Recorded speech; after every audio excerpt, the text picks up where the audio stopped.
Welcome to Wee Willie Wonderfuls. In this video we're going to show you how to do the loop stitch. Now we're creating the loop stitch on our Lilly the Puppy dog Harrier. Look at that. And we are creating the stitch around every other stitch. If you like it more loopy, then you can add more loops, but we're doing roughly every other stitch. We do find if you're doing increases and decreases, it's best to avoid doing the loops on those because it gets a little bit more confusing, but just work with whatever's comfortable. So here is the loop stitch. So what we're going to do is go into our next stitch as if we're starting to crochet. So we're going to go under, and now obviously we'd normally pull the yarn through, but what we're going to do is get our thumb behind it.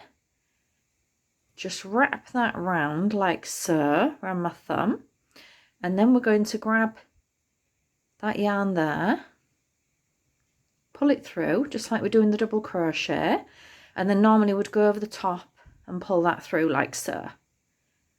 So we do that, and now what we're going to do is grab our thumb and pull it forward because we want the loop on the front of our work, and then we'll do the next stitch as normal, and this will hold it in position.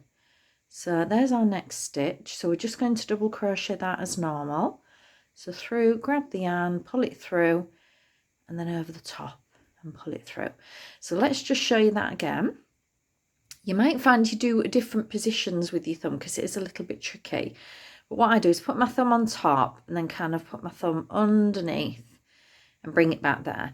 If you wanted a longer loop or a shorter loop, you could use a finger or something smaller or pull it longer, but a thumb is just about the right length for Lily's ear. So I'm going to grab that. So we're grabbing the loose part, so we're not grabbing this front bit that's really close, we're grabbing the part that leads to the wool.